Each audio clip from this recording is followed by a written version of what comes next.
1953ஆம் ஆண்டு கள்ளக்குடி போராட்டத்தின் போது தண்டவாளத்தில் தலை வைத்து படுத்த அந்த கணம் முதல் தமிழகத்தின் தலைப்புச் செய்தியானவர் கலைஞர் கருணாநிதி.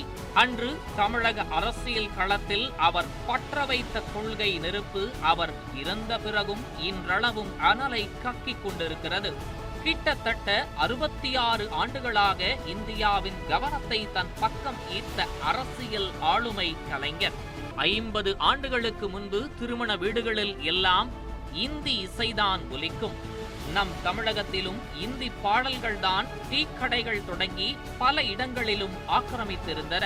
அந்த நிலையை மாற்றி இன்று தமிழிசை, தமிழ் சினிமா பாடல் ஒலிக்காத வீடுகளே இல்லை, நிகழ்ச்சிகளும் இல்லை. ஏன் தமிழகம் தாண்டியும் தமிழ் இசை பாடல்கள், தமிழ் சினிமா பாடல்கள் ஒலிக்கின்றன? இந்த மாற்றத்திற்கு முக்கியமான காரணம் இளையராஜா. அவரது இசையில் உருவான அன்னக்கிளி பட பாடல்தான் திருமண வீடுகளில் தமிழ் புரட்சிக்கு வித்திட்டது. அன்னக்கிளியின் மூலம் தமிழர்களை கவர்ந்திழுத்த அந்த இசை பேரரசின் பிடியிலிருந்து இன்று வரை தமிழகம் இழாமல் கிளைத்துக் கொண்டிருக்கிறது. எப்படி கருணாநிதி தன் அரசியல் பயணம் தொடங்கியது முதல் மரணம் வரை தமிழர் வாழ்வில் பேசு பொருளாக இருந்தாரோ, இன்னும் இருக்கிறாரோ, அதே போல்தான் இளையராஜாவும் அன்னக்கிளியில் தொடங்கி அரை நூற்றாண்டு காலம் தமிழர்களை தாலாட்டி ஆற்றுப்படுத்தும் அன்னையாக இருந்து கொண்டிருக்கிறார். கலைஞர், இளையராஜா என்ற இருவரும் ஆளுமைகளுக்கும் இருக்கும் முக்கியமான ஒற்றுமை அவர்களுடைய பிறந்த தேதி ஜூன் 3. ஆனால் கலைஞரின் பிறந்த நாள் கொண்டாட்டத்தை அவருக்கு மட்டுமே உரித்தானதாக மாற்றும் வகையில் தனது பிறந்த நாளை ஜூன் 2ஆம் தேதி அன்று கொண்டாடுவதை வழக்கமாக்கிக் கொண்டார் இளையராஜா. இந்த இருவரும் ஆளுமைகளுள் பிறந்த தேதியை தாண்டி வேறு பல ஒற்றுமைகளும் இருக்கின்றன. அவற்றை தேடி எடுத்து தொகுத்து இன்றைய தலைமுறைக்கு அறிமுகம் செய்யும் முயற்சியே இந்த சிறப்பு தொகுப்பு. தமிழ் சினிமாவில் 50கள் வரை புராண இதிகாச படங்கள்தான் அதிக அளவில் வெளிவந்தன. சமூக படங்கள், மக்களின் பிரச்சனைகளை பேசும் படங்கள் மிக மிக அரிதாகவே வெளிவந்தன. அந்த காலகட்டத்தில் தமிழ் சினிமாவில் புரட்சியை ஏற்படுத்திய படம் கலைஞர் வசனத்தில் வெளியான பராசக்தி. தமிழ் சினிமாவின் வரலாற்றை பராசக்திக்கு முன், பராசக்திக்கு பின் என ஒரு கோடு போட்டு பிரித்து விடலாம். அந்த படத்தை மேலோட்டமாக பார்த்தால் குடும்பக்கதை போல் இருக்கும். ஆனால் அது பல்வேறு சமூக பிரச்சனைகளை சுட்டிக்காட்டும் வகையில் அரசியல் பேசியிருப்பார் கலைஞர். பராசக்தி படத்திற்கு முன்பே பல படங்களில் நீதிமன்ற காட்சிகள் வந்திருக்கின்றன.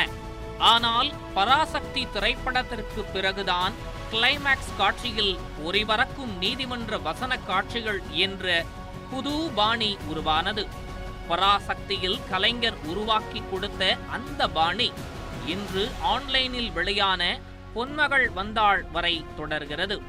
கலைஞர் தமிழ் சினிமாவில் ஆதிக்கம் செலுத்திக் கொண்டிருந்த பழைய மரபை உடைத்த கலைஞன் மட்டுமல்ல, புத்தம் புதிய புரட்சிகர மரபை உருவாக்கியவரும் கூட. கலைஞர் எப்படி வசனங்களில் பழைய மரபை உடைத்தாரோ அதே போல்தான் இளையராஜாவும் பழைய மரபை உடைத்து புதிய மரபை செதுக்கிய கலைஞர்.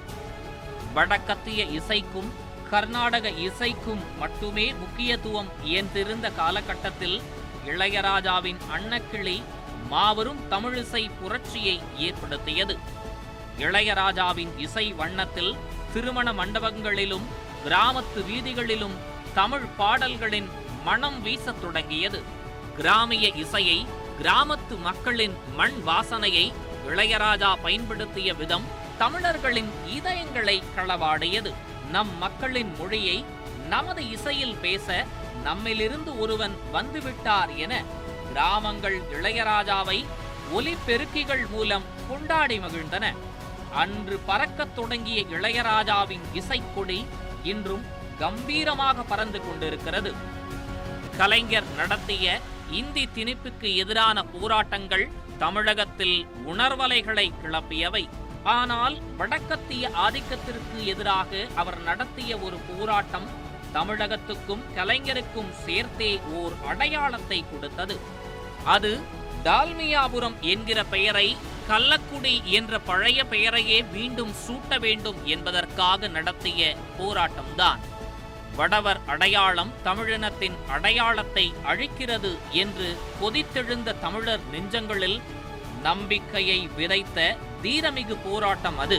அன்னக்கிளை மூலம் கிராமிய இசையை சினிமா இசையாக மாற்றியிருந்தார் இளையராஜா. ஆம், கட்சி இல்லை, கொடி இல்லை, ஆனாலும் ஒருவித புரட்சியை நிகழ்த்தி காட்டியிருந்தார் இளையராஜா.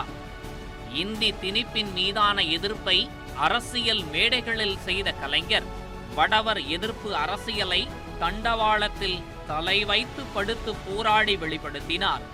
ஆனால் இளையராஜாவோ தன்னுடைய இசையை காற்றில் பரவவிட்டு மெட்டுக்களின் வழியே தமிழர்களிடம் இசை புரட்சி நடத்தினார். கலைஞர், இளையராஜா என்ற இருவராலும் தமிழ் மண்ணில் ஆக்கப்பூர்வமான மாற்றங்கள் ஏற்பட்டன. தமிழக அரசியல் களத்தில் கலைஞர் நுழைந்த காலகட்டத்தில் மிகப்பெரிய அரசியல் ஜாம்பவான்கள் அரசியலில் கோலோச்சி கொண்டிருந்தார்கள். மூதறிஞர் ராஜாஜி தன்னுடைய தலைவரான பெரியாரின் வயதுக்கு நிகரானவர். கலைஞரை விட பல மடங்கு அனுபவசாலி. வயதில் மூத்தவர். நேரு, அம்பேத்கர், பட்டேல் உள்ளிட்ட பெருந்தலைவர்களுடன் அரசியல் செய்தவர். அப்படிப்பட்ட ராஜாஜியை எதிர்த்தே இளைஞர் கருணாநிதி அரசியல் களம் கண்டார். ராஜாஜியை மட்டுமல்ல, காமராஜர் என்ற மக்கள் செல்வாக்கு மிக்க காங்கிரஸ் தலைவரையும் எதிர்த்து அரசியல் செய்தவர் கருணாநிதி. இளையராஜாவும் அப்படித்தான். அவர் தமிழ் சினிமாவுக்குள் அறிமுகமான போது களத்தில் இருந்தவர்கள் பலரும் இசை ஜாம்பவான்கள்.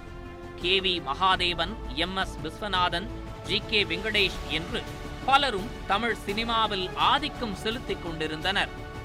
குறிப்பாக MSV முடிசூடா மன்னனாக உச்சத்தில் இருந்த காலகட்டத்தில்தான் அன்னக்கிளியில் அறிமுகமானார் இளையராஜா. அறிமுகமான முதல் படத்திலேயே தமிழர் நெஞ்சங்களில் பசை போல் ஒட்டி கொண்டார். அன்று தொடங்கிய அவருடைய வெற்றி பயணம் தொடர்ச்சியாக ஏறுமுகத்திலேயே இருந்தது. ஆம், போட்டியே இல்லாத இடத்தில் இளையராஜா வெற்றி பெறவில்லை. ஏற்கனவே சாதித்து தன்னை நிரூபித்த மிகப்பெரிய இசை சக்கரவர்த்திகள் மத்தியில் நுழைந்து கடும் போட்டிக்கு மத்தியில்தான் தன்னை அடையாளப்படுத்திக் கொண்டு வெற்றி கோட்டையை தொட்டார் இளையராஜா. தேர்தல் களத்தில் வெற்றியை மட்டுமே சுவைத்தவர் கலைஞர். ஆம், 1957ஆம் ஆண்டு குளித்தலையில் தொடங்கி 2016இல் திருவாரூர் வரை தான் போட்டியிட்ட அனைத்து தொகுதிகளிலும் வெற்றியை பெற்றிருக்கிறார். அண்ணாவே தோற்றபோதும் அவர் வெற்றி பெற்றுள்ளார். தேர்தல் அரசியலில் கலைஞர் நிகழ்த்திய வியப்பூட்டும் வரலாறு இது.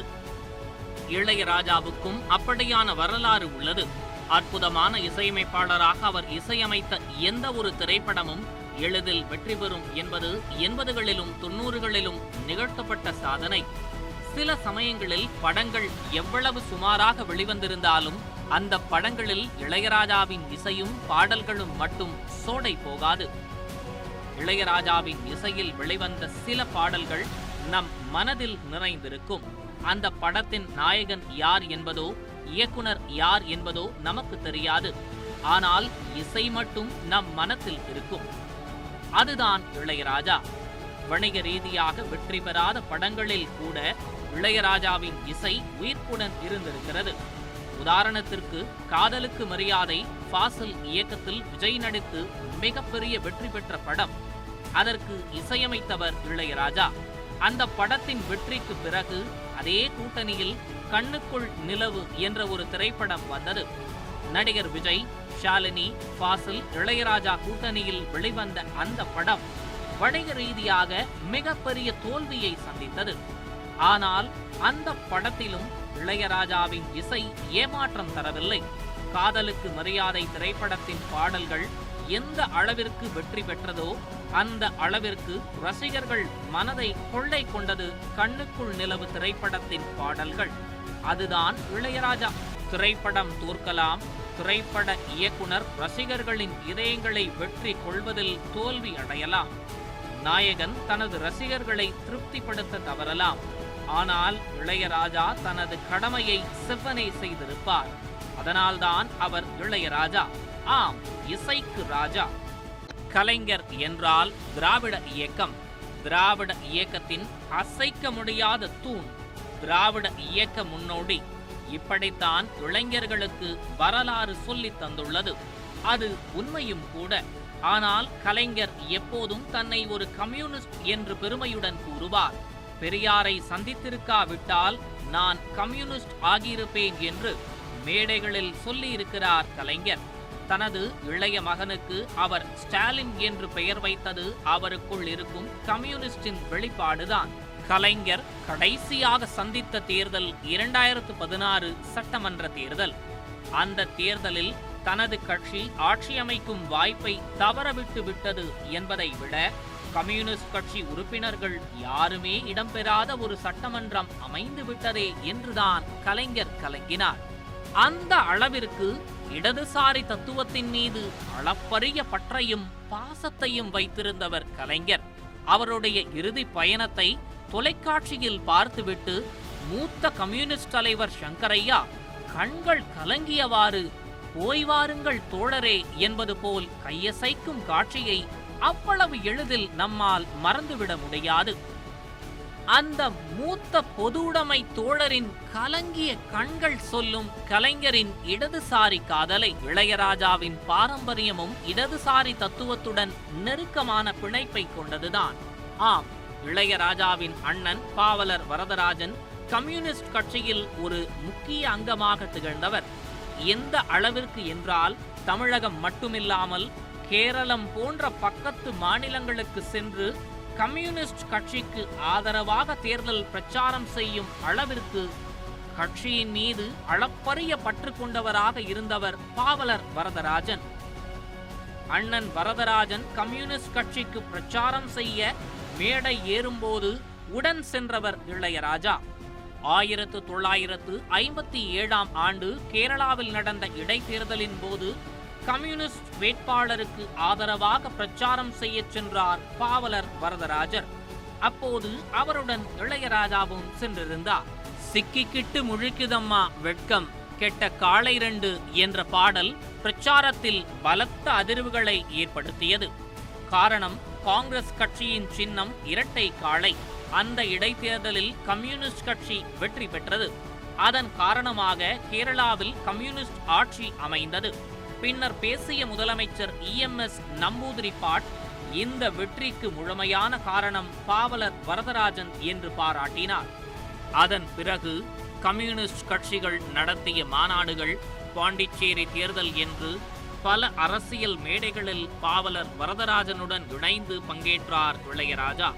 அந்த மேடைகளில் பாடிய பாடல்களில் ஒன்றுதான் ஒத்த ரூபா வேண்டாம், ஒனப்பத்தட்டும் வேண்டாம், நீங்க ஊர அழிக்கிற கூட்டம் உங்களை ஒழிச்சு கட்ட போறோம் என்ற பாடல். அந்த பாடலில் ஆண் குரலில் பாவலர் வரதராஜன் பாட, பெண் குரலில் பாடியவர் இளையராஜா. ஆனால் அதன் பிறகு கட்சியிலிருந்து நகர்ந்து திரைத்துறைக்கு வந்து விட்டார். 40 ஆண்டு கால நண்பர்கள் என்று கலைஞரையும் எம்ஜிஆரையும் சொல்வார்கள். எம்ஜிஆரை திமுகவுக்கு அழைத்து வந்ததில் கலைஞரின் பங்கு மிக பெரியது. அதே போல இருவரும் இணைந்து தமிழ் சினிமாவிலும் திமுகவிலும் கொடிகட்டி பறந்தார்கள். அப்படி கொடிகட்டி பறப்பதற்கு முன்னால் வெற்றியை தேடி இருவரும் ஒன்றாகத்தான் பயணம் செய்தனர். தமிழ் சினிமாவில் தங்களுக்கான முத்திரையையும் முகவரியையும் தேடிக்கொண்டிருந்த தருணங்களில் கலைஞரும் எம்ஜிஆரும் ஒன்றாக தங்கியிருக்கிறார்கள், ஒன்றாக சாப்பிட்டிருக்கிறார்கள், போராட்ட களங்களில் ஒன்றாகவே பங்கேற்றிருக்கிறார்கள், பசியையும் பகிர்ந்து கொண்டிருக்கிறார்கள், உணவையும் பகிர்ந்து கொண்டிருக்கிறார்கள். ஒரு கட்டத்தில் எம்ஜிஆரின் வளர்ச்சிக்கு கலைஞரும், கலைஞரின் முன்னேற்றத்துக்கு எம்ஜிஆரும் உதவி செய்திருக்கிறார்கள். பசி பட்டினியை பகிர்ந்து கொண்டவர்கள் வெற்றியையும் பகிர்ந்து கொண்டிருக்கிறார்கள். கலைஞரின் வசனத்தை எம்ஜிஆர் பேசினால் அதற்குரிய மதிப்பே தனி என்று ரசிகர்கள் கொண்டாடினார்கள். கலைஞருக்கு ஒரு எம்ஜிஆர் அமைந்தது போல் இளையராஜாவிற்கு அமைந்தவர் பாரதி ராஜா. இருவரும் ஒரே மண்ணிலிருந்து வந்தவர்கள். இருவருடைய ஆரம்பகால சிந்தனைகளும் ஒரே மாதிரியானவை. கவித்துவம் நிறைந்த இருவரது மனங்களும் தான் அவர்கள் இருவரையும் இணைத்தது. கிராமங்களில் ஒன்றாக பழகியவர்கள் ஏறக்குறைய ஒரே காலகட்டத்தில் கோடம்பாக்கத்து வீதிகளில் திரை வாய்ப்பு தேடி ஒன்றாக பயணித்தனர். ஒரே அறையில் ஒன்றாக தங்கினர், ஒன்றாக சாப்பிட்டனர். இணை பிரியா நண்பர்களாக இருந்த அவர்கள் ஒரே காலகட்டத்தில் வெற்றி கோட்டைக்குள் நுழைந்தனர். இருவரும் இணைந்து படங்களில் பணியாற்றி அடுத்தடுத்த வெற்றிகளை பெற்று தமிழ் சினிமாவின் தவிர்க்க முடியாத நட்சத்திரங்களாக உருவெடுத்தார்கள். கலைஞரும் சரி, இளையராஜாவும் சரி, தங்களுடைய இயற்பெயர்களால் அறியப்பட்டவர்கள் அல்ல. கலைஞர் கருணாநிதியின் இயற்பெயர் தட்சிணாமூர்த்தி. இது பலருக்கு தெரிந்திருக்க வாய்ப்பு உண்டு. அதே போல்தான் நமது இளையராஜாவின் இயற்பெயர் ராசையா என்பது எல்லோருக்கும் தெரியும். ஆனால் ராசையா என்ற பெயரை வைப்பதற்கு முன்பு அவருக்கு பெற்றோர் வைத்த பெயர் ஞானதேசிகன். இயற்பெயரில் அல்லாமல் புனைப்பெயரில் கொண்டாடப்படும் ஆளுமைகள் கலைஞரும் இளையராஜாவும். இளையராஜாவிற்கு எத்தனையோ பட்டங்கள் இருந்தாலும் இசை ஞானி என்ற பட்டம்தான் அவருக்கு மிக பொருத்தமானது. அந்த பட்டத்தை கொடுத்தவர் கலைஞர். இசை ஞானி என்ற பட்டத்தை இளையராஜாவுக்கு வழங்கிய கலைஞர், இளையராஜாவிடம் ஆன்மீகமும் இசையும் கலந்துள்ளது.